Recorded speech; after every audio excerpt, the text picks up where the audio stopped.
The hood mystic. Let me change that. One's in the chat if y'all can hear me okay. Got a new system going on, so don't know how this going to actually go, but all I feel like it's going to be perfectly fine. I feel like maybe you heard this information before. I for sure have heard aspects of what I'm going to talk about today before, but at a certain point, I think my understanding of what I'm going to be talking about is much deeper. So, with that being said, man, if y'all can hear me okay, put a one in the chat. Put a one in the chat. I hope that it's even getting through because you with new systems, you never know if they going to be cooperating.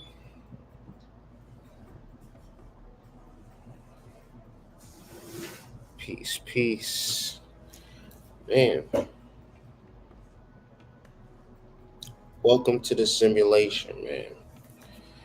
And I gotta pull up my chart. It's been a lot. It's been a lot going on, but at the same time, I've been aware of certain things. And so my awareness allows me to, I feel like that dude on Office Space when he get fired and he like, I know everybody's just expecting me to just flip out, you know, go crazy. But no, the awareness is there that,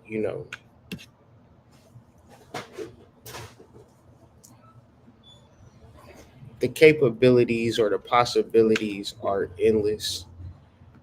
Um, Looking at things from a broader perspective.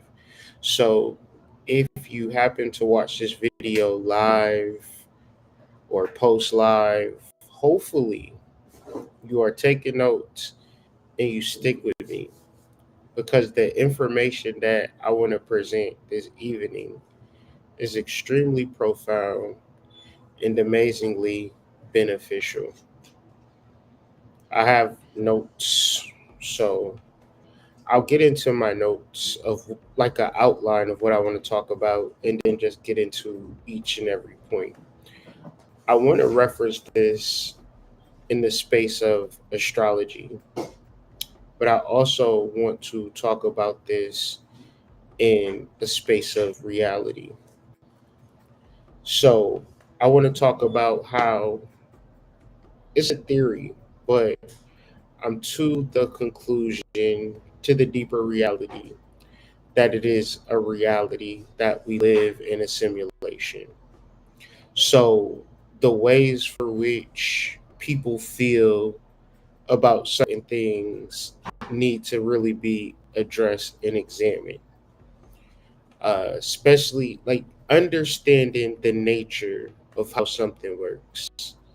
It's like wondering why you can't breathe underwater or trying to build a house underwater and being frustrated with why can't I build the house? Well, if you build the house on land, it'll be much easier.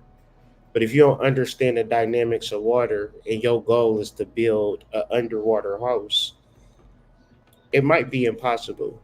So when we understand in the simulation, we can understand a lot about how we can maneuver through our own personal situations. And I'm going to go through the outline, but something is saying to explain this immediately. So, to understand the simulation, a good way to do this is to visualize a spider web, a spider web in your room. Now, in the space of that spider web, the world is that spider web. So if you trap in a spider web or on a spider web, your reality is the spider web. And if you don't transition because you're on the spider web and the spider just keep you, trapped, you would feel like, There's nothing else that I could do. There's nowhere else that I could go. But if you somehow manage to get out of that spider web, free yourself from the spider web, you will see that it's a whole nother reality outside of this spider web. And this is very, very important because if we are to understand the reality to be a simulation, then how we move forward is very simple because the simulation institutes that every molecule, every atom, every reality is just simply the same. And there's different studies that illustrates this, and I'll talk about this on this late night edition of, just chopping it up on some spiritual stuff. And then I want to take a look at the demiurge, which represents this false reality and this false God that many people pray to but don't understand how and why and what he is false. And as I was doing this research, it came to me very clearly why the energy and the entity was false. Uh, I want to talk about how Satan is the true ruler of this world. The reason why Satan is the true ruler of this world because it creates a false reality that doesn't have a particular gnosis or a particular wisdom. Next, I want to talk about this spiritual channel that I've experienced in reference to the late great Michael Talbot. It was a point in time where his information was hard for me to decipher, very hard for me to like come to a conclusion on what he was saying at this present time. If it feels like when he's talking, it's ABC 1 2 3. So we'll react to a short clip of a video. Even though this is a lot of information and this knowledge is extremely heavy, I'm not going to like weigh it all down on y'all because I'm just laying out just simple concepts that you could use to help you along your journey spiritually, utilizing science, utilizing previous literature works. Speaking of Wallace Wattles, The Law of Opulence, The Science of Getting Rich, understanding metaphysical principles and properties is going to solidify how you can move forward in this life. And so your awareness of certain things, the limits that you have on yourself is very important because maybe if you was in a different situation, maybe if you had a different mindset, your reality would be completely different. So finally, I'm going to talk about Ezekiel chapter 10. I'm not going to go through the whole chapter, just point out different points that relates all of this back to the simulation, how they were talking about all of this stuff in the Bible and nobody else has these connections between Ezekiel and the simulation. You're really not going to find it nowhere online because it was a channel that I got from Michael Talbot. And I know people talk about like how the angels look all crazy, and it's a lot of memes about the Ezekiel's will online or how the angels look and all of that stuff. But beyond how crazy the angels are quote unquote supposed to look, what is Ezekiel chapter 10 really talking about in reference to the simulation that we are living in? This is the conversation that I'm having with y'all right now. If it seems completely new or completely foreign, it is going to be very commonplace because on this earth, imagine we're on a spider web. We were born on a spider web, right? But that spider web was in the room the whole time. The only way you realize that it's a larger picture, it's a larger play at hand, is if you exit out of the spider web. And when we talk about the earth and we talk about the material world, it is an illusion. It is a trap. It is a simulation. So when we talk about these particular concepts, right, we say these words and we don't really break down the etymology of these words. So let's first take a gander at what the simulation means from an etymology perspective. A simulation is a false show or a false profession, meaning pretense, meaning an imitation, a feigning, a false show, a hypocrisy. Similar meaning to imitate, similis meaning like, resembling, of the same kind. Now, pay attention to this. Simulation, the word like, resembling, of the same kind. And I'm going to fast forward this conversation up into the point that we get into Ezekiel chapter 10. I just got to find my bookmark if I do have it. I don't have it, but I can easily pull it back up. So I'm going to look up Ezekiel chapter 10 because I did different searches for this type of knowledge and I couldn't find it online. So I figured this would be a good place for me to introduce new knowledge to the collective.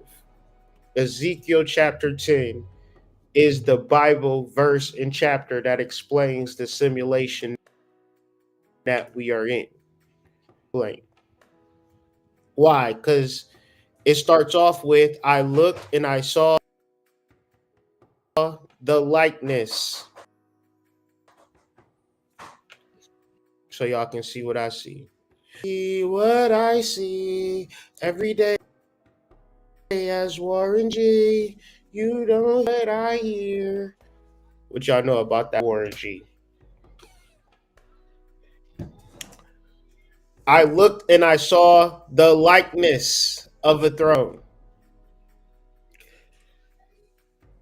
It starts off the observation of the reality that we're living in to not be the base reality. It is and I think it's another point in here where that concept is addressed as well. You don't see what I see. So the book is in chapter 10 5 times. The first time is at the beginning. The second time is at verse 5, where it says, the sound of the wings of the cherubim could be heard as far away as the outer court, like the voice of God Almighty. It says right here in chapter 10, whatever you heard, whatever you thought was God, it wasn't actually God. It was like God. I'm breaking all of this stuff down. Please put on your thinking caps. Please be patient. I'm breaking all of this stuff down. The reason that I say that, because it's coming to me even as I go through this. In Ezekiel chapter 10 in the Old Testament, it is literally laying out the facts that everything you see is a basic likeness. It is a simulation. It is not the real thing. And this is so important because Negroes are so caught up in the simulation. One's in the chat.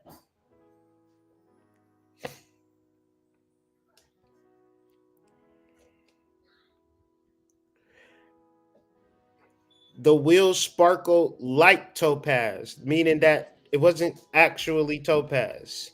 In the first verse, it goes, the likeness of a throne of lapis lazuli. Not actually lapis lazuli, but we'll get back to that. As for their appearance, the four of them looked alike. Each was like a wheel intersecting a wheel, meaning that it wasn't a literal wheel.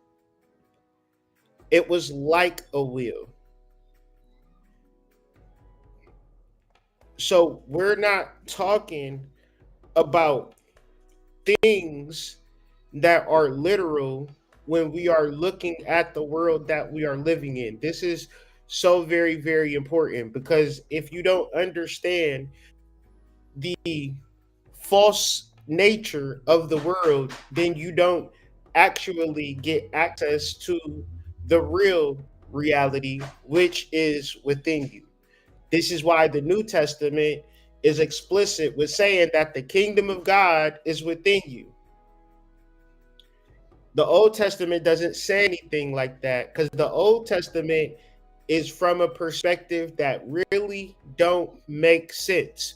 What do you mean, Kyrie? The Old Testament really don't make sense. God does not have a mother, ladies and gentlemen. One's in the chat if y'all have a mother. One's in the chat if y'all have a mother. I don't care. Get any Christian scholar to come and debate me and argue with me. Go to any pastor, any reverend, any minister, and ask them, who is God's mother? If you can't bear witness to God's mother, then where did he come from?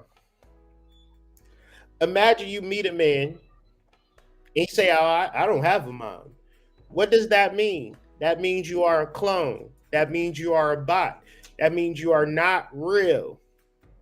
That means you are, the things that you do is not going to actually make sense to a person that have a mom. It's a certain ruthlessness that comes with a person that does not have a mother. And God does not have a mom. So everybody is following God. Everybody is praying to God. But God has something that, well, basically you have something that God don't even have. And this is what it's all about. This is the deeper Gnosticism. So let's just unpack this quick and bring some clarity to the subject. A lot of Gnostic theology revolves around the idea that there was a hidden God above the creator God. Because the creator God created the material world. Now, let's unpack this. How many people played the video game or ever saw the video game called Time Traveler? It was called Time Travel Hologram. It was a video game in the 90s when you went to an arcade. I don't know if they still have them, but at the arcade, they like Chuck E. Cheese, some stuff like that. At the arcade, it was a video game that was basically like 3D. It was a flat surface. And then it was like a dome in the background. And when you played the game on a controller, but you could see your characters in 3D. But it was cheap. It was corny. It wasn't like wasn't like Call of Duty or anything like that. But it was a 3D game.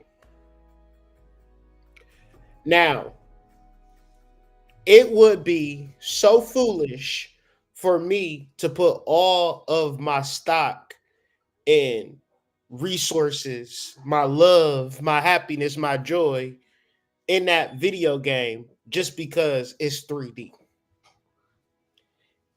It's a hologram. It's a simulation. It's 3D characters, but I know it's not real. There's no way you can tell me that it's not real. And what I'm saying is the world is just like that. When you live in a society that rates and judges and condemns and cancels and accuses and murders and steals and pillage, this is not how things should be. But the creator God created this world very ignorantly, and it's a movie that I'm thinking about that explains this. Spirit is showing me. If y'all want to see clearly what I'm talking about, watch that last what's that Marvel movie with the fox flying around, babe? Guardians of the Galaxy. Oh yeah. The last Guardians of the Galaxy. Because this is how some of this stuff works. It comes to you like a download.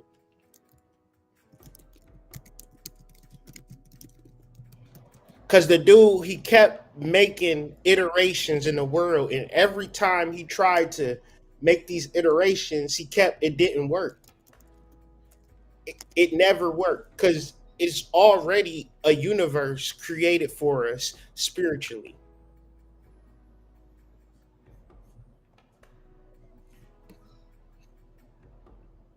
So let's get into this Guardians of the Galaxy plot.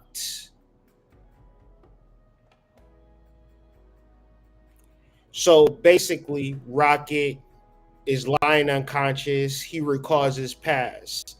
He was found as a baby raccoon. It was experimented on by the high evolutionary. So the high evolutionary is the dude that I'm talking about. Right? He sought to enhance and anthropomorphize animal life forms known as humanimals to create an ideal society called Counter Earth. Rocket's fellow Batch 89 test subjects were the otter, the walrus, and the rabbit.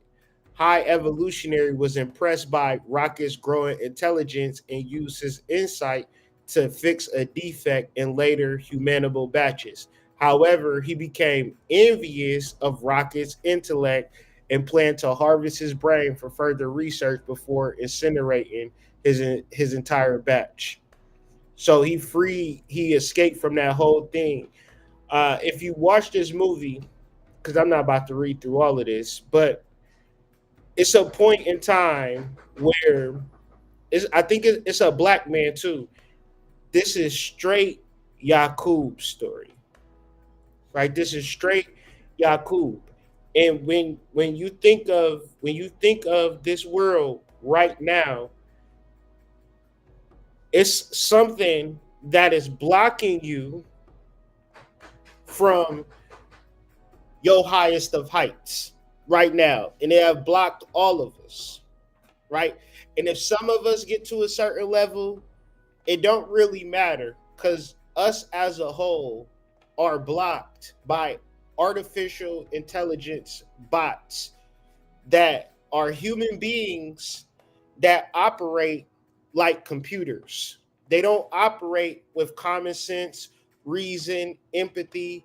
It's all about the bottom line with all of these humans out here. So when we are in this world and we looking at the material and we trying to master the material and we feel like somebody is going against us, it's because it is. But if we don't understand so it's a false reality and it's a real reality. That real reality is not necessarily the physical or the material world. That real reality is a very spiritual, very quantum world that exists within you. The false reality creates death. And now it's so interesting. Spirit is showing me Adam and Eve for some reason. Adam and Eve, where the concept of death is discussed. Is death discussed in the Adam and Eve? In the Bible, Adam and Eve experienced both physical and spiritual death after eating the forbidden fruit. Now, Adam and Eve didn't die, ladies and gentlemen. They created babies to live in this universe that is based on illusion. The deepest illusion that you ever going to have in this universe is the illusion of death. That is the most craziest. That's how you know that this whole place is not real. Y'all spend thousands of dollars on funerals just for grandma not to be dead. Y'all cry nights in, nights out, just for nobody to be dead. They still alive. Because how can we live in a world where this is a contradiction? This is maybe an oxymoron. I went to public school, so I don't know much.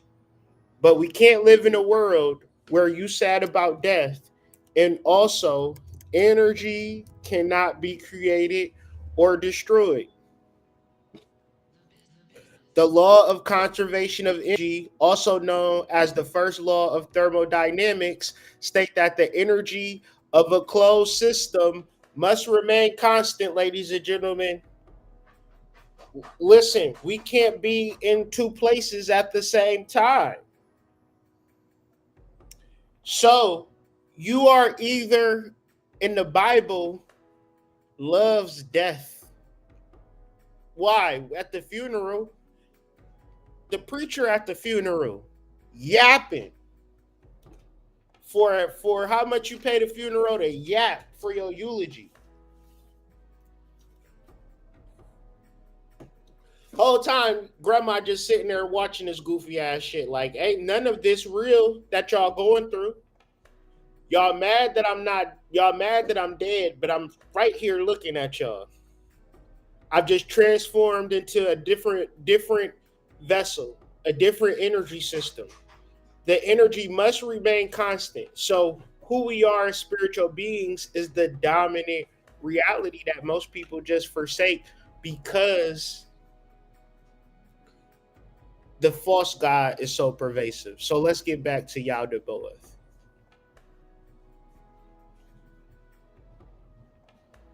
Now the archon who is weak, his name is Yaldabaoth or Yahweh. So some spirit is talking to me. So spirit is talking to me.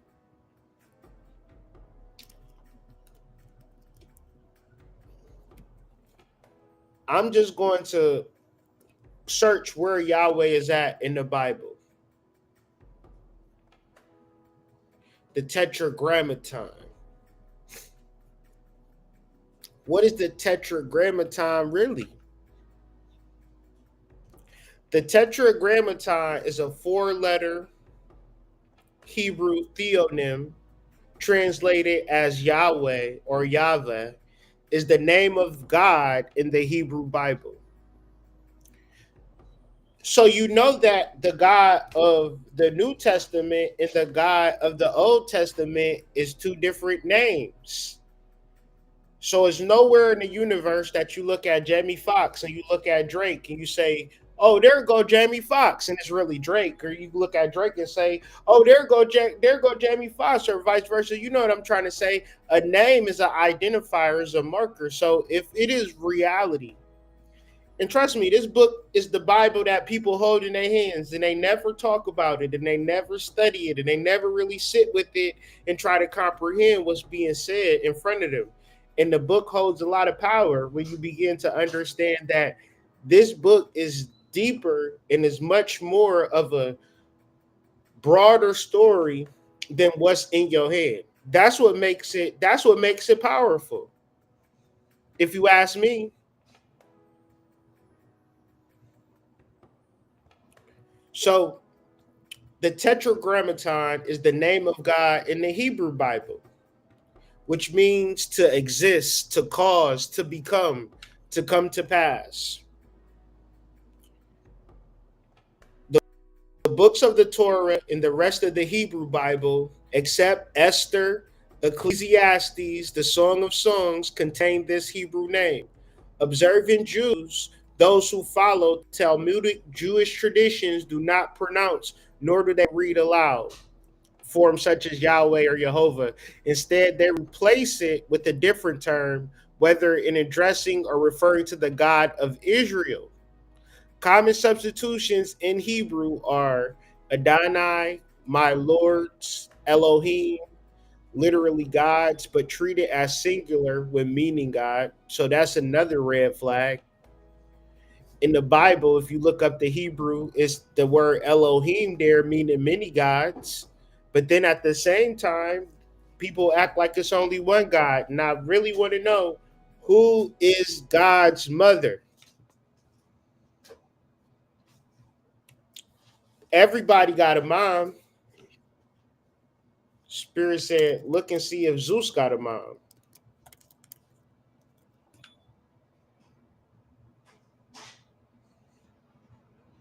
Do Zeus got a mom?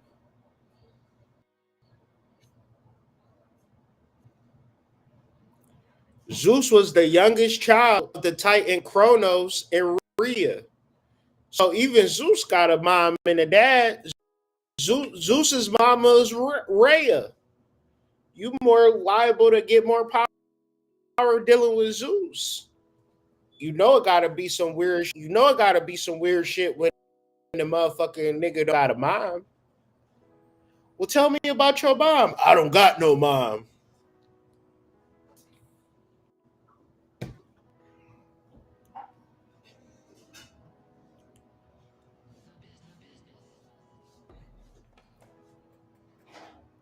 Yaldabaoth is impious in his arrogance, which is in him, for he said, I am God, and there's no other God beside me. Within the same book, they have the concept of Elohim, which means many gods. Y'all got to make that make sense. Any Christian theologian, any Christian scholar that can help me understand why is it saying that I am God, there's no other God beside me, when there's plenty of gods. Even within the book, the Elohim means that it's a bunch of gods beside each other. For he is ignorant of his strength in the place from which he had come. He is ignorant of his strength in the place from which he had come. So it's not a boast or a brag for a deity or a god to not have a mom. That means you don't know where you come from. That means you don't understand the lineage of it. And when you talk about these people that quote unquote exist, even though there's no historical record of any Jewish people in antiquity living ever, it's not even a thing. No real evidence of Solomon's temple, no evidence of David, no evidence of nothing. What's the boy? Samson. It's all a made up story. Everybody knows that. And the creator of the story is the creator of the book. Because only an evil deity will put God in a book when we can bear witness to God in nature every damn day. The sun rising and setting. The crops growing, the trees, the singularity of nature is God. The world that we live in is God. And if you never read a book, you still could be spiritual. You still could be divine. And I would go further to say, if you got your spirituality from a book, you don't have spirituality. You just have a social group. You have a connection to people. You have something to feel good about. But real spirituality isn't actually doing the work and having the understanding within yourself to see the singularity in all things. Because if you don't see the singularity in all things, then you're going to look at yourself as different. And because the life is so massive, because you are so massive, you don't even recognize that you are everything. Without your observance, who knows if this whole shit just disappears? You don't even realize that how much your perception truly matters, because this world is so fake that people try to create a world for you through your perception, through your lens. One's in the chat if you ever heard somebody say something about the world and it ain't even true. But they ain't never been nowhere or know nothing. But they got a viewpoint of the world. They afraid of the world, or they have a bias about somewhere that they ain't never even been before. But people have got social media, and so now they got social media and AI and Google. Everybody know everything without having to ever truly experience it. If you got teenagers, somehow they magically know everything.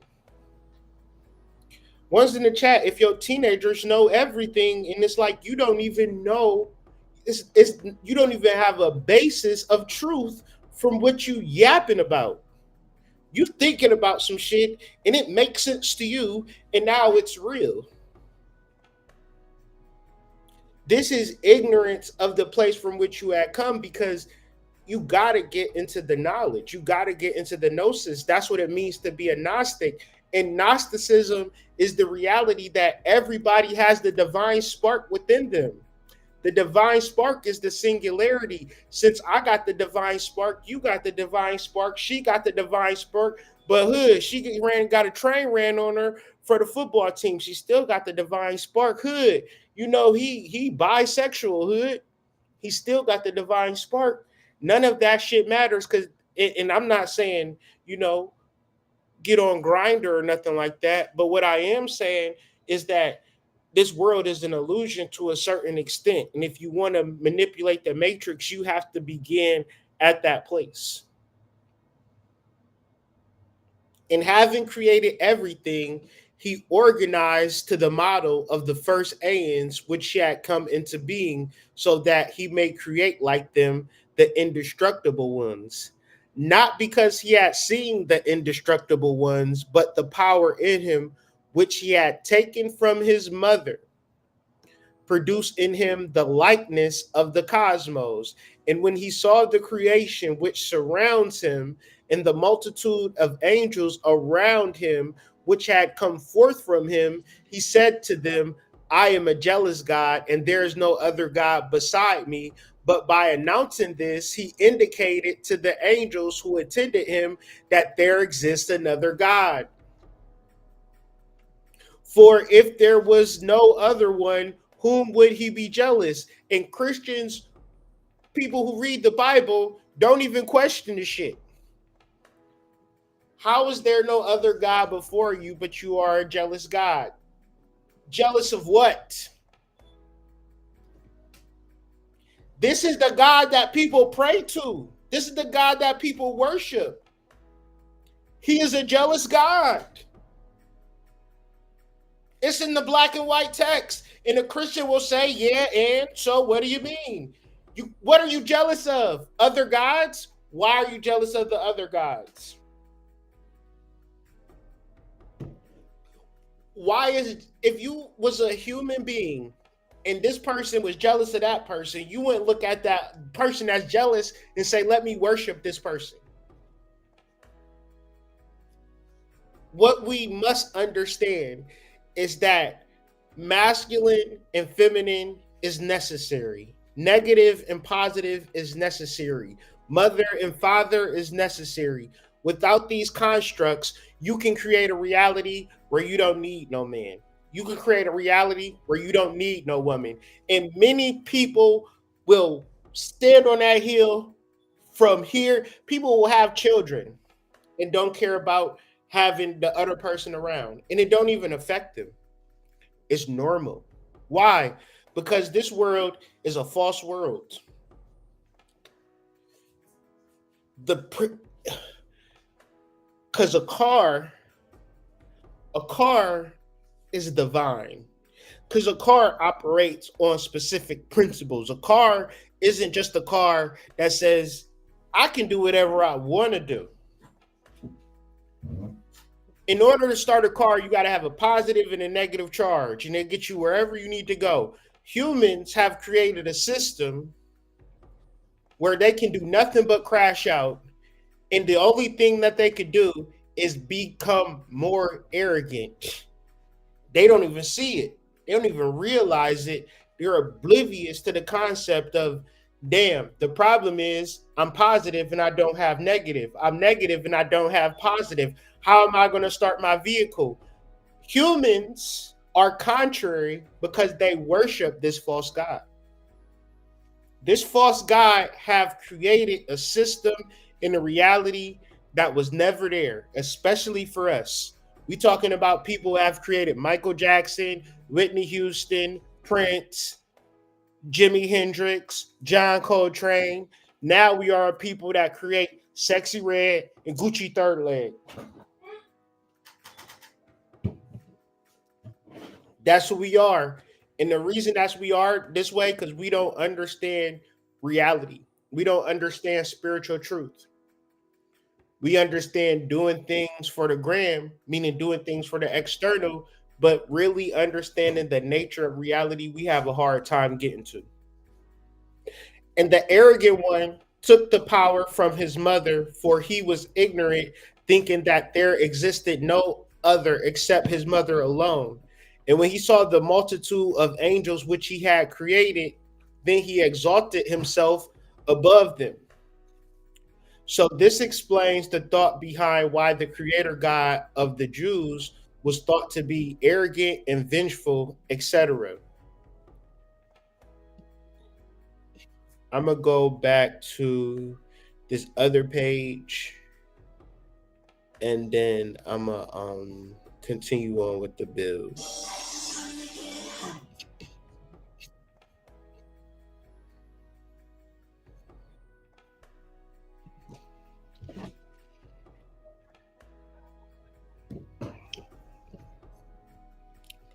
So the demiurge, the Greek demiurge, the craftsman, is the being who created the world in Gnosticism. The Gnostics identify him with the God of the Old Testament. The Gnostic scriptures portray him as ignorant, malicious, and utterly inferior to the true God who sent Christ to earth to save humankind from the demiurge's evil world. And being able to see this and being able to process this is very important for your spiritual development, because if you do not understand it, you will bring your spiritual development to want things in reference to the material world. And there's nothing wrong with wanting things in the material world, especially while you're down here. But people have prioritized the evil and don't understand the powerful or the good. Because without the spiritual reality, without consciousness, without awareness, you don't even recognize the world around you. Without awareness, without consciousness, you are just a slave to your social group, to your social connections and emotional connections. You don't care even about the world. So the demiurge is a blind god, or the god of the blind. The meaning Yaldabaoth is uncertain. The Gnostic text on the origin of the word fancily translated as youth move over there. But no word or string of words sounds like Yaldabaoth. Da, da, da. Yaldabaoth is somewhat close to the child of chaos in Aramaic. Just locking, I just wanted to hit this one point and we can move on. In the Gnostic creation myth, heaven, which the Gnostics called the pleroma, fullness, was all that existed until a divine entity named Sophia tried to convince on her own, without the involvement of a heavenly partner or the consent of God. Sophia gave birth to a son that was a product of the rebellious and profane desire that arisen within her. This son of hers was the demiurge. In the Gnostic text, reality of the rulers describe him as an androgynous being, an arrogant beast that resembled an aborted fetus in both appearance and character. What does this mean? It means just because you have the power to do something doesn't mean that it's going to come out right.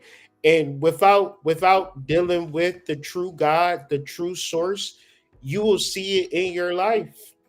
You will feel it in your life. You will try, you will work, you will try to figure things out, and it just don't never happen the way you hope that it's going to happen, because the true God that is external is not trying to help you.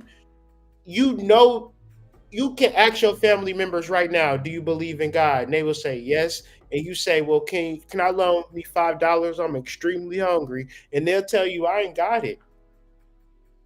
And they will have it. And I'm just using that as an example. This God thing is a farce, and not, and what I mean by this God thing is a farce, because the God that created this physical world, it didn't include the spiritual science that predated it. It didn't include the mother. So if I just had a lump of gold right now, what is it truly worth if nobody buys it? It's like I'm gonna get you sucker, the June bug walking around with all that gold till you eventually transition. It's worthless. It's nothing. You cannot, without emotions, without spirituality, without love, it's nothing physical that even matters. It's just the same shit and redecorated in different shapes and different arrangements to make a motherfucker go, ooh, ah. And at the same time, they ain't even got nobody to squeeze their butt. Say, baby, I appreciate you. Give you a kiss on the cheek. Nigga text you at 3 a.m. What you doing? And then and people can't figure it out because they want to have that emotional and feeling, and they feel like if I look good on the outside, then everything will work out on the inside. But this is the tradition. Like you can't go to church just wearing anything. The nature of church is how you dress. Why would God care if you was wearing a $3,000 suit? Why wouldn't God? Why wouldn't God work with you and heal you in whatever you was wearing? Some churches say come as you are, but the traditional understanding, Sunday's best, and all of this is very much external. And motherfuckers go. I remember going to church. That shit was a fashion show. Motherfuckers were trying to look as best as they possibly could. In the secret book of John, it adds that he had the body of the snake and the head of the lion, eyes like lightning bolts. It was frequently the symbol of irrational passions. The, you know the Bible is irrational because it don't say nothing about fucking. It don't say nothing about fucking, and then at the same time, what is everybody doing on the slide? Fucking. God, give us a heads up. We needed to know everything about sex. One's in the chat. They didn't need to leave nothing out about it. Everybody needs to know the implications of sex, point blank, period. And we need not crash out about sex. But the reality is, your damn mama not even going to talk to you about sex nowadays. The reality is, you're going to learn about sex from pornography, and then you're going to try to recreate this. It's a girl that's on. It's a YouTube documentary of a girl that had pleasure with 100 men in the same day, and she was crying afterwards. Boo-hoo crying. Like I shouldn't have done that. And everybody saying, I feel sorry for her. And I'm just thinking, in what world, what amount of clout is there that how much amount of money, what can you get to just devalue yourself to that extent? This world is filled like we on the damn internet, and I'm talking about spirituality, but let them cancel pornography on the internet, the whole infrastructure crumbles. Every platform, every expansion, every breakthrough that happens on the internet, guess who right there? It's going to be your news, it's going to be your entertainment, it's going to be your tech, and it's going to be your pornography section. Irrational passion, and it's normal all throughout the world. Everybody fucked up. It's billions of people sitting back jacking it. If that's not irrational, you imagining you getting some buns and you not getting no buns, to the point that you might actually get some buns and you are like, damn, this ain't as good as the porno. Irrational. The Gnostics were steeped in Greek philosophical tradition, so their description of the demiurge as having a lion's head was probably intended to show that he was a being who couldn't or wouldn't control his base urges. That certainly fits the demiurge's personality as described in their text. When Sophia saw the horrifying, twisted being that had come from her, she was deeply ashamed and afraid, and she disowned him and cast him out of heaven. From this lonely position where his madness and conceit could go unchecked, the demiurge gave birth to the archons, rulers. And this is why in the secret societies,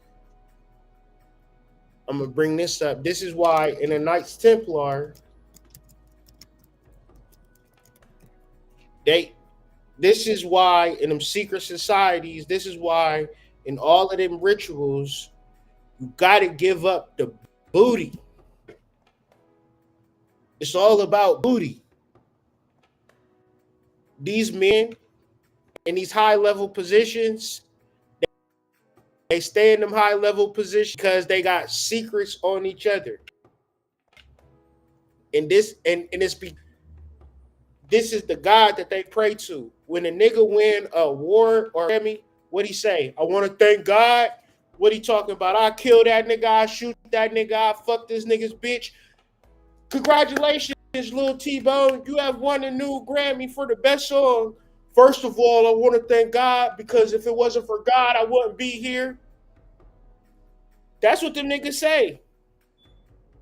And you be like, please, God, can I get some money for my rent? Are we praying to the same God? Is all I'm trying to figure out. Because in 2023, Ski Yeet was the number one song for that year. The number one song. If you see me and you trying to see what's up, Ski Yeet.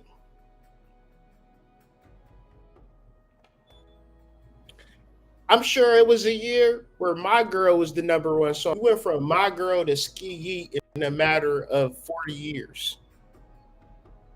This is the reality. So I will analyze testimony relevant to the charges of the Inquisition to the members of the Order of the Knights Templar throughout Christendom practice homosexual acts of various sorts from illicit kisses to sodomy. And I ain't saying nothing wrong with it. I'm saying that this is what it's about. This is what it's about. Everywhere you go, it's a certain flag being waved around. God put that flag in the air, and people be so like, oh, we against it. We against it. In liberal cities, that flag is in front of most churches. When we in Ann Arbor, what flag is in front of the churches? Oh my God, they have transgender, non-binary. They have the regular gay flag.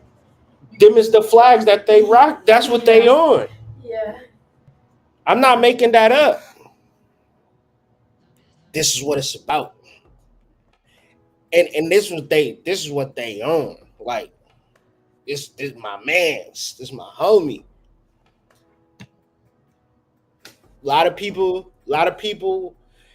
they keep this shit under control because this is what's really happening. Once people figure out that your favorite artist is gonna be, I'm telling y'all right now, that it's gonna be a point in time where we just gonna be seeing it all the tapes, all of the How long have y'all been hearing about Diddy tapes? Yes or no? Ones in the chat, have y'all ever heard about Diddy tapes in y'all life before? Ones in the chat if y'all ever heard of it. Why do y'all think it's so sensational? Y'all heard Jaguar Wright saying it's a $3 million tape on the dark. It's a $3 million tape on the dark web. What would make a tape be worth $3 million? Some missionary up and down sex. We see that all the time on Twitter. The sensational part about all of this, some Knights Templar secret society, is some cheeks was getting clapped in them rituals. The Meek Mill stuff, all of this stuff that have been happening, it's been happening because this is the ritual, this is the game plan. So where are we at in my notes? All right. So a couple nights ago, I had just been feeling a strong urge to like connect to Michael Talbot, just watch his videos and stuff, and really develop an understanding. And Michael Talbot transitioned in 1992. But the things that he was talking about, when you have people that are deeply spiritual and they transition, if you are a spiritualist, one of the things that you must remember is that these spirits have not transitioned. These spirits have not died because energy cannot be destroyed nor can it be created. It must stay constant. So there are some very ascended masters, people like Dick Gregory, people like Michael Talbot, Tracy Twyman, um, William Cooper, Fred Hampton.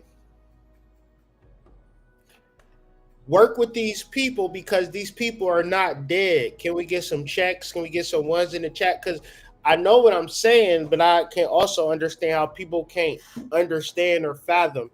It's a lot of people that we assume that's dead, that's not living, and that's not the case. That's not the reality. So Michael Talbot was an author.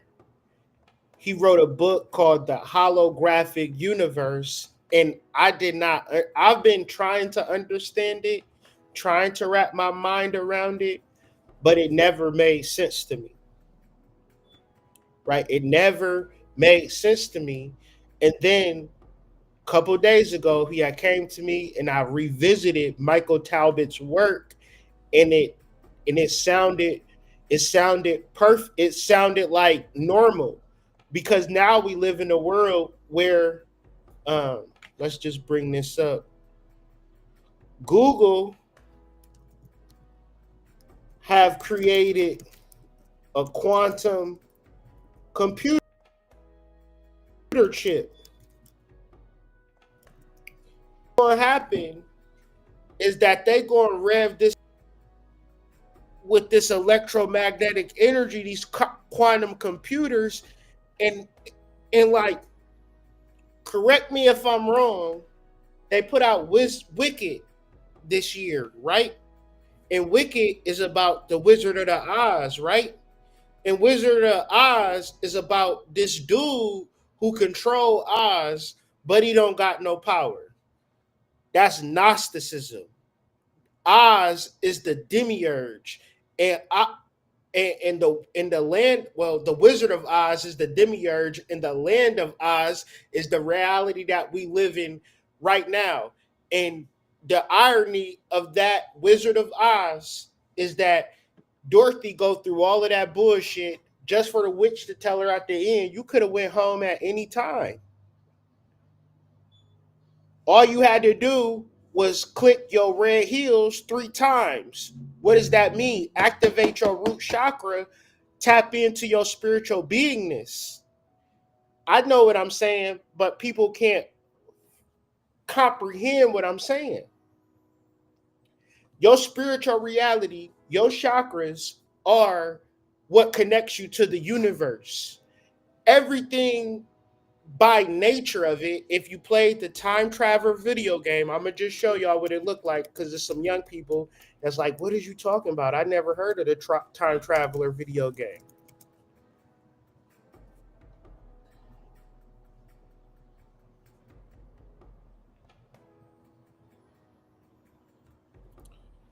This is the time traveler video game. I'm a try to blow it up to show y'all what it looked like.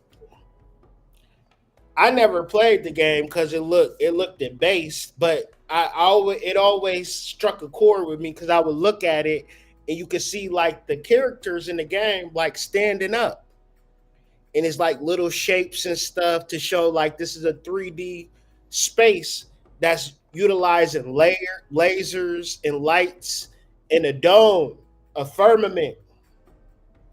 You need the firmament and the light to shine through the firmament to create the false 3D illusion. The false 3D illusion is the false 3D illusion.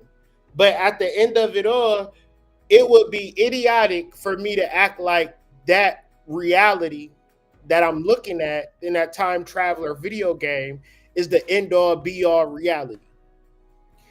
It would be stupid for me to play the video game and say, I don't never want to leave this video game because it's so amazing. It's a triangle, it's a square, and I'm an actual person. I can see myself, I can feel myself.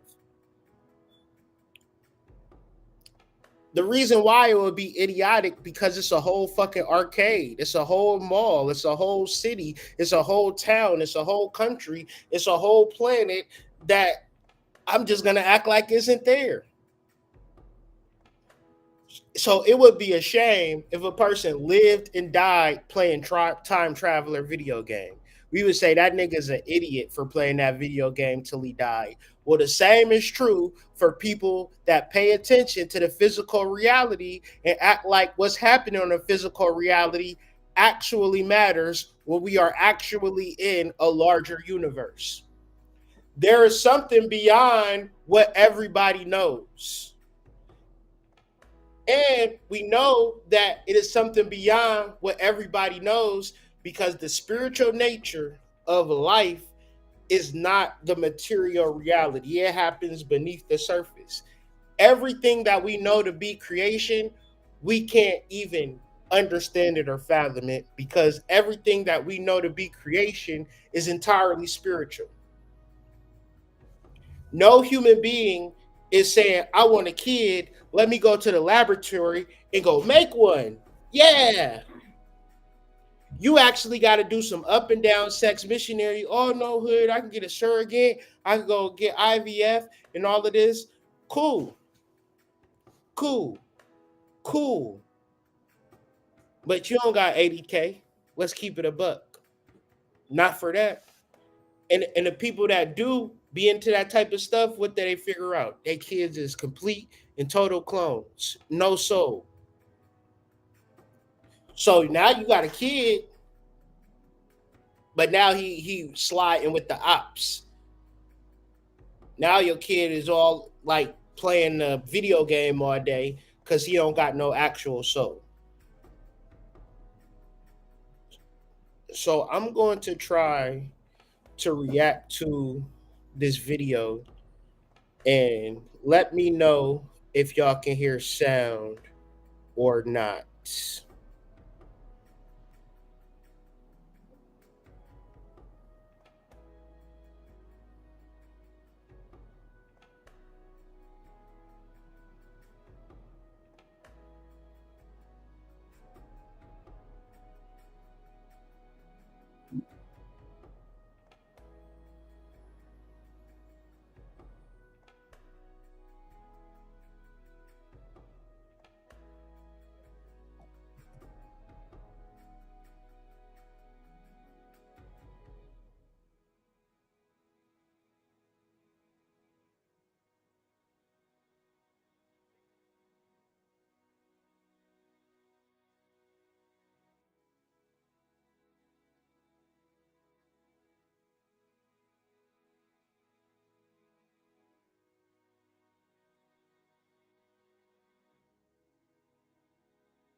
Okay, thank you for that.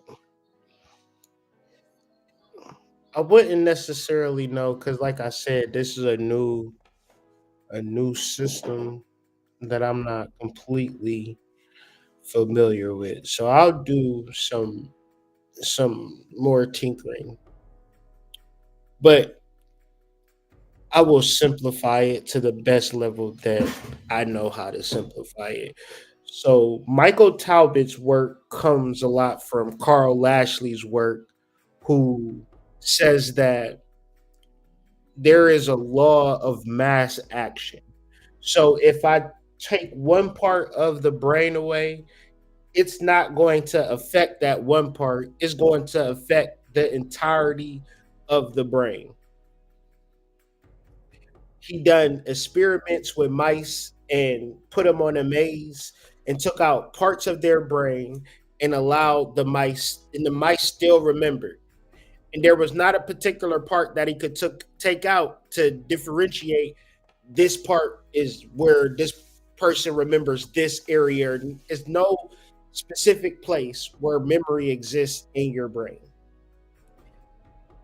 It's spread evenly throughout the brain. So what this essentially means is that the creator created us in such a way that whatever happens, our energy would even out. Whatever happens, our energy would even out. And this is the law of mass action. This is a principle that says that the cerebral cortex functions as a whole. And when you talk about your cerebral cortex, this is how you think, this is your awareness, this is your consciousness, and it functions as a whole. Your memory, which is mainly tied into your cosmic memory or your spiritual memory. Basically, the entire cortex contributes to a cognitive process, not just one specific region. So that could be somewhat complicated, but lucky me, I've been studying spirituality for a long time, and I've heard this concept before. Where I've heard this concept before was Wallace D. Wattles in The Law of Opulence. And what this law of mass action, what this holographic reality says, since we are here, we can understand the rules and parameters of this dimension. And there is one intelligent substance from which all things proceed. If you don't have the awareness of it, then it doesn't benefit you. So that's like if you had legs and you could walk, but you didn't know you had legs and you could walk, then it's not to say that this earth is bad or people is against you. You just didn't understand how to walk. So what I'm saying is the quantum world or this intelligent substance, which is your spiritual reality, is available for you right now. And this is what I want to get into. Once you understand that it's a simulation, now it's time to play a game, right? The problem is you're probably playing a game that you don't want to play. The problem is you haven't done any manipulation work to the matrix and you playing a game that you don't like playing. If this is a false world and this is a simulation, that means you have control over it because you are a spiritual being. Second, you believe that this substance gives you everything you desire. This is the deeper understanding of understanding that you have control over the false reality. So when I'm talking about Yaldabaoth, him being the creator of the false world and him being ignorant, what the deeper aspects of Yaldabaoth and Sophia is also elucidated in Tiamat and Marduk, but the reality of the creation of earth is made through the wisdom of the mother. So because we all have the blood of Tiamat or the blood of Sophia, that makes us powerful because we are the original substance havers. But once again, we don't know it. And if we don't know that we have it, there is no way that we can utilize it. But another way that you know that you're utilizing it is through your fear, right? You're afraid of stuff or your ability to hallucinate anxiety. Like you can think negative and really be afraid of something that's negative and it's real to you. No, hood, I was really sad. I was really out of it. I ain't want to do shit. if you can, I've seen black people make negative realities real. I've seen black people hex motherfuckers to death, literally. So it is your perspective and your awareness of the fact that you are living in a simulation, and then your ability to then desire something better for yourself and to know that it will do it. So, first, you believe that there is one intelligent substance from which all things proceed. Second, you believe that this substance gives you everything you desire. And third, you relate yourself to it by feeling a deep and profound gratitude. Gratitude is the attitude, because if you are great, if you are in a midst of chaos, if you are in the darkest situation known to life and you manage to be grateful, guess what? Breakthroughs is about to happen. Grateful for what? Grateful for your spiritual beingness. So,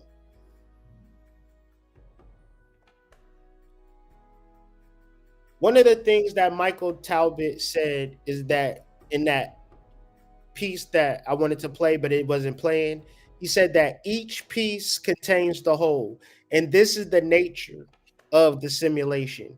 Each piece, which is you and me, each divine spark contains the whole. Now, the connection between Michael Talbot and Gnosticism and the religious is not something that nobody else is on. Right? These connections, nobody else is on it. So I'm going to just go into it. If I thought I had the Bible verse up, but I will bring it back up. And then I will end it here. Like I said, I just want to do a breather. I don't want to overwhelm y'all with information because it is a lot. And when information is a lot, many people then they shut down. I don't want you to shut down. I want you to actually see how this shit is working. So the Bible verse, chapter 10, and I'm not going to read the whole Bible verse. I'm going to just show some points. And I saw the likeness of the throne of lapis lazuli. Now, lazuli mean? What does lapis lazuli mean? Got me to doing some research.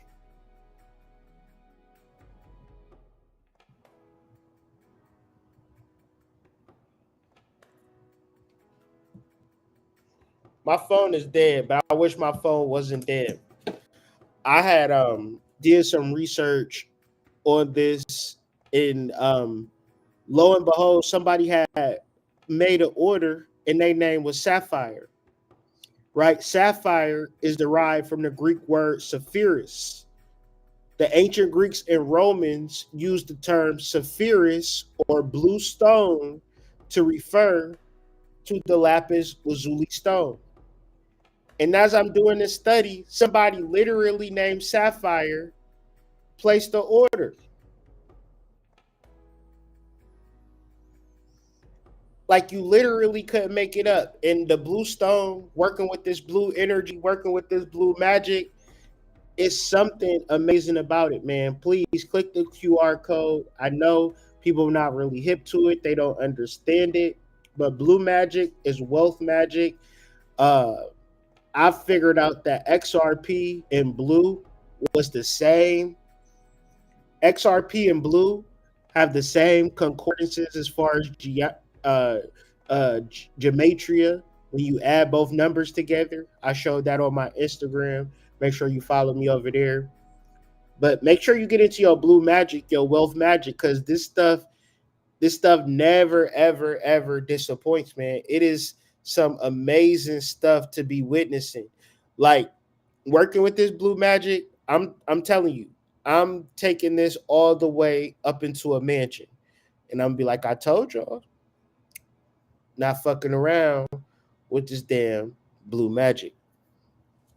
So, anyways, During the biblical times, the Hebrews used the term sapphire to describe lazurite, and it wasn't until the Middle Ages that this rock became known lapis lazuli, Latin for blue stone. So let's get back to the Bible verse.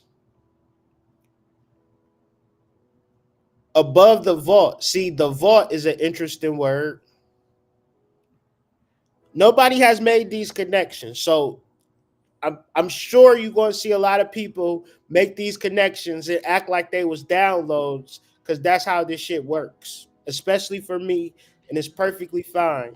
But y'all need to understand this and see this.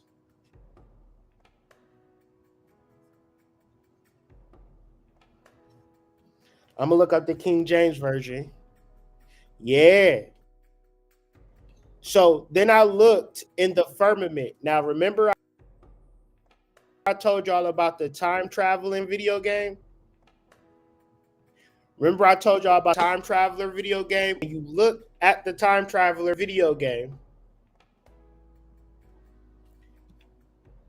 it needs that dome. It needs that dome.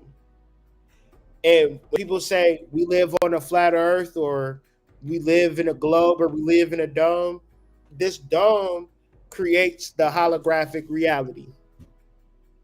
And the holographic reality, all it's made for is to trap our spirits. And the reality is, we don't have to live in prison. All we have to do is awaken ourselves. That was above the head of the cherubims. I'll get into the cherubims a little bit later. There appeared over them, as it were, a sapphire stone, as the appearance of the likeness of a throne, not an actual throne, meaning that in the firmament is a whole bunch of stuff that's going to be like the spiritual reality, but it's not the spiritual reality.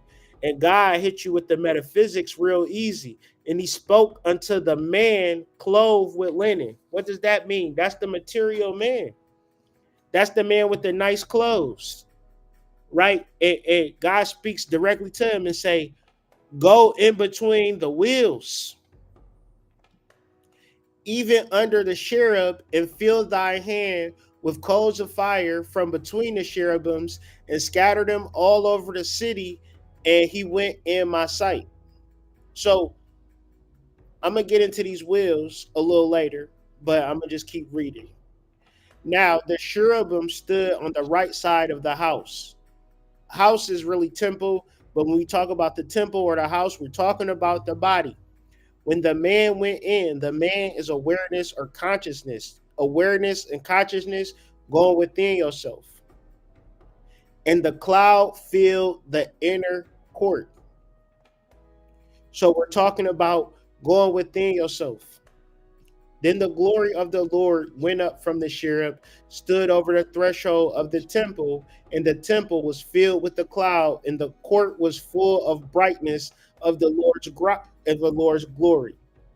And the sound of the cherubim's wings was heard even to the outer court. And it came to pass that when he had commanded the man clothed with linen, saying, take fire between the wheels. This is very key. People get confused about this and they say, chakras is not in the Bible, hood. Chakras is not biblical. And then I have to politely show them, what does a chakra mean? What does a chakra mean?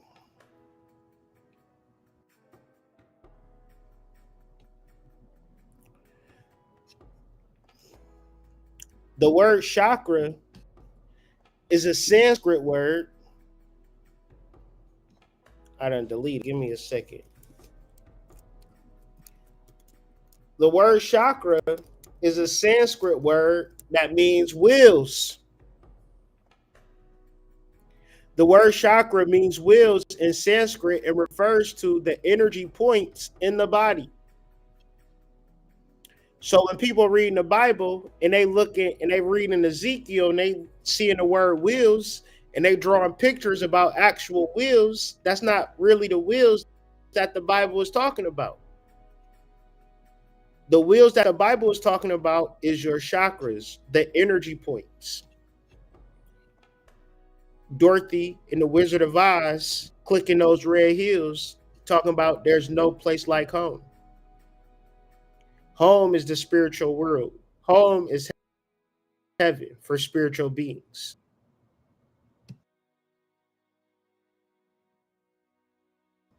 Their entire bodies, including their full of eyes, as their four wheels. These full of eyes is awareness, awareness of the simulation. There is no part within the simulation where there is no awareness. That's the key. That's why in the tarot, the second card in the tarot is integrity. The person that's trying to be, you just need to be it. The problem with a lot of people is that they get caught up in a situation where they one person in front of these people and then another person in front of other people, and they completely lose themselves because this physical world is so dominating and so domineering that they don't even understand that they need to be like the man in linen and go within. When the Lord commanded the man in linen, take fire from among the wheels, the man went in and stood beside a wheel. This is talking about your spiritual body going within your physical body and doing the chakra work, doing the meditation work in reference to visualizing the chakras, visualizing your spiritual body. At a certain point, you are letting go of the vessel and come into a reality that there is more to you than meets the eye. So let's close this out with the understanding and the identification of what a cherubim is.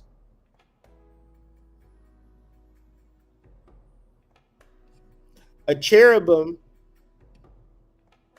is a symbolical figure used in the scriptures to represent the majesty and ruling power of God. Now, this is within you. This is what your activated chakras, this is what transformation is trying to show you. The problem that you will never see it and never understand it is because you're so concerned with the external world. One's in the chat if that makes sense. The metaphysical meaning of the cherubim was that they were symbolic figures. Symbolic why? Symbolic because they communicate with your subconscious mind, which is the engine to your vehicle.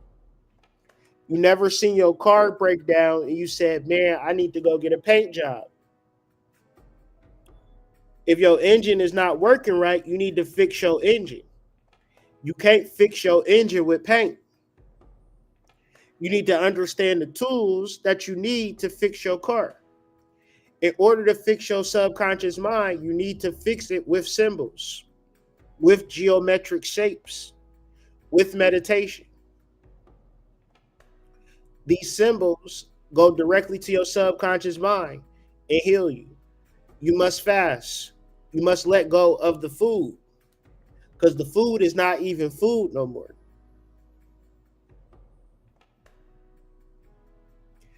You can fast every day. You cannot eat for a particular set of time and then eat once because it's literally called break fast. Breakfast is the time that you break your fast. One's in the chat. The cherubim were symbolic figures representing the attributes and the majesty of God. They stand for the unfettered truths of being, which must always be present in the holies of holies within us. This is talking about the hologram.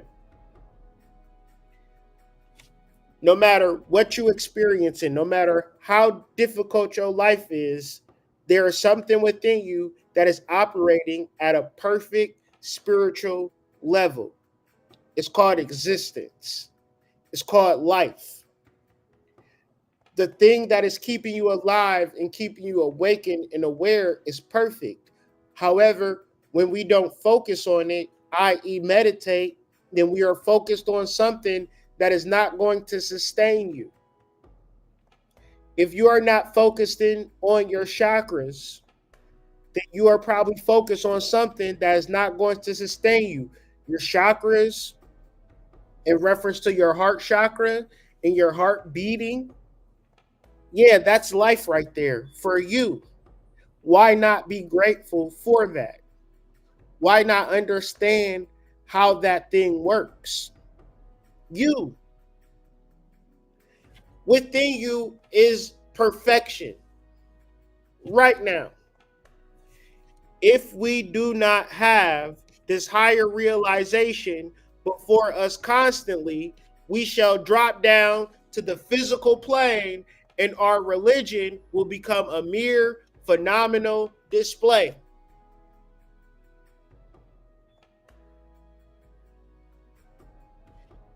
Thank you for the donation. That's only you. I appreciate that. Much love to you. Appreciate all donations, all love, all super chats.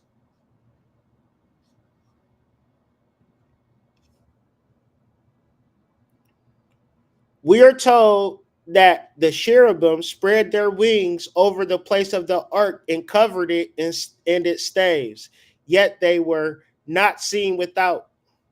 And there they are until this day. Here is a true description of the omnipresence of the principle of being in the whole spiritual life of man. This is the part that I want to get to. No matter how great of a backslider that you may be. One's in the chat if y'all can see that in the chat. Because a motherfucker's going to try to get a reading and hit you with a woe is me. Well, hood, the shit that I've been going through is crazy. I got two baby daddies and I don't know who the kids is. I think I got them confused, hood. I think that the first kid is my second baby daddies and my first baby daddies is my second kids. So I think I got them confused, hood. I know you ain't never heard no shit about this.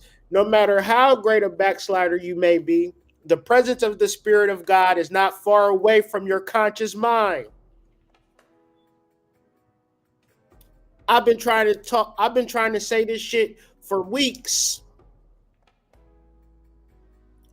The truth is right there. And I'm sitting here trying to figure out, how do I get this to people? How do I explain it? And I can only explain it how I understand it to y'all.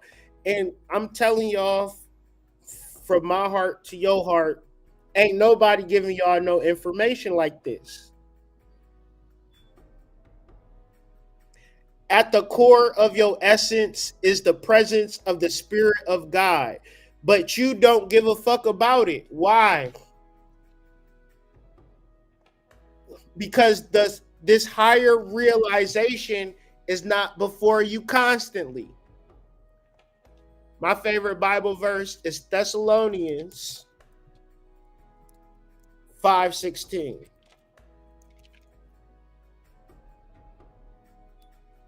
I remembered it because it's my favorite one. Rejoice always, pray continually, give thanks in all circumstances, for this is God's will for you in Christ Jesus. Rejoice always. Not when things are going right for you, not when you got a piece of pussy, not when you don't get into an argument, not when your kids behave, not when you get straight A's, not when you get a promotion, not when you graduate, not when you have a baby, not when you get free, not when you get out of jail. Rejoice always. Pray continually. Don't give thanks when something good happened for you. Don't give thanks when you see your enemy collapse. Give thanks in all circumstances. For this is God's will for you in Christ Jesus. What does this ultimately mean?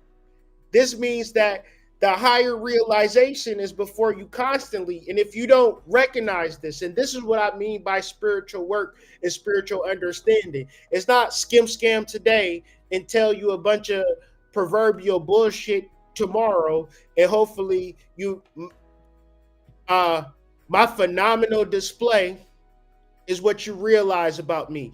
It ain't about a phenomenal display. It's about, do you understand what the fuck I'm talking about? One's in the chat.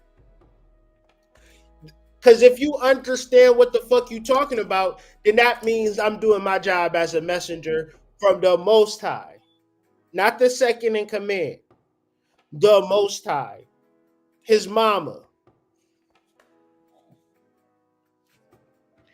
If we do not have this higher realization before us, we shall drop down to the physical plane, and our religion, our spirituality will become a mere phenomenal display. Everybody, look at me. I'm spiritual. I'm this, I'm that. But can you break down the simulation? Can you let people know that the nature of the simulation is an illusion? You must go deeper. Deeper into existence of life that that that that allows you to exist in this moment. Recognize that, be grateful for that, and this is the essence of spirituality. If you can understand the reason that you are alive and deal with the consciousness that is keeping you alive, that is the awakening of the soul. That is the awakening of the mother. That is your purpose. That's giving you everything that you need. Because a deep gratitude comes from awareness and consciousness. And no matter how great a backslider you may be, y'all know about sliding on y'all back. Y'all know about sliding on y'all back. But no matter how great of you been sliding on your back, the presence of the Spirit of God is not far away from your conscious mind. Right under your heart, you will find a brain that in its depths treasures the memories of all religious experience engraved on the very substance of your being. The word cherubim, Genesis 3:24, means protection, our sacred life. The inner spiritual life is protected from the outer coarser consciousness. It doesn't know that you're struggling. It doesn't know that your girlfriend cheated on you. It doesn't know that you got a goddamn ride on a trash truck on your way to work because you don't have a way there. You just hop on the back of a trash truck and just be riding on the interstate. Your consciousness, the part that's going to save you, don't know. But your conscious mind is on some woe is me type of shit. But the deeper reality that is something so deep, and I don't care who is against you, who hating on you, you come into the realization that all of these people is against you. All of these people don't want the best for you. It don't fucking matter. Because the inner spiritual life is protected from the outer coarser consciousness. You need to hear this. You need to understand this. The flame of a sword is the divine idea or the word of God, because at the end of Adam and Eve, when they get kicked out of the Garden of Eden, the cherubim stand there with the sword and don't let them back into the Garden of Eden. The reason why is because if you choose to value the external world more than your spiritual development, you gonna get what you deserve one way or another. Don't bring that bullshit back in this house. I already told you what the scenario was once you was talking around that little boy. It's over. It don't matter now. You can't be a virgin twice. Man unites with the inner word or sacred life through spiritual thought, meditation, and prayer. Thessalonians 5:16. Rejoice always, pray continually, give thanks in all circumstances. Whatever happens, be thankful about it, because God is making a way for you. You probably just don't see it or understand it. Give thanks in all circumstances. If you give thanks in all circumstances, you will be able to understand and see it. But if you really fixated and focused on how the external world, something, this bad thing have happened, you trying to find redemption, there ain't no redemption for you, because the energy is not even real. What is real? The word is made flesh or is brought into manifestation when we conform an idea to the ideas of the divine mind and set up the activity in the divine will, which is a perfect thought and corresponding perfect action. The way of the tree of life is the narrow path referred to by Jesus Christ. It is the way of unfolding divine consciousness by realizing the divine nature of man. When we talk about the neural path is your spinal cord. Your spinal cord is synonymous with chakras. If you don't know nothing about chakras, you heard chakras before, you don't be really resonating with it, get this book, Chakra Nova. It is one of the best literary works on chakras for the Western mind. It is a book to help you to get on that narrow path, right? If you're looking for a book to help you understand the spiritual side of finances, money, shadow work, things of that nature, get this book, Blue Magic. These are all books by me. I'm a self published author. And the work that I do is to help people because, in my mind, if I can help you, I figure you can help me by, dropping a couple of dollars and getting these books.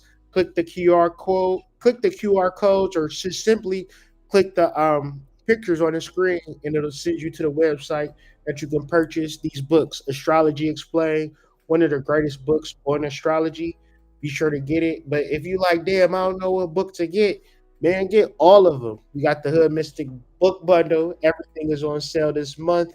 Yeah, I just be trying to just do this good work.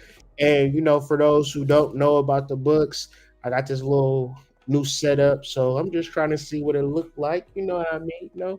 Young enterprising young nigger. You know what I'm saying? Just doing what I'm supposed to do.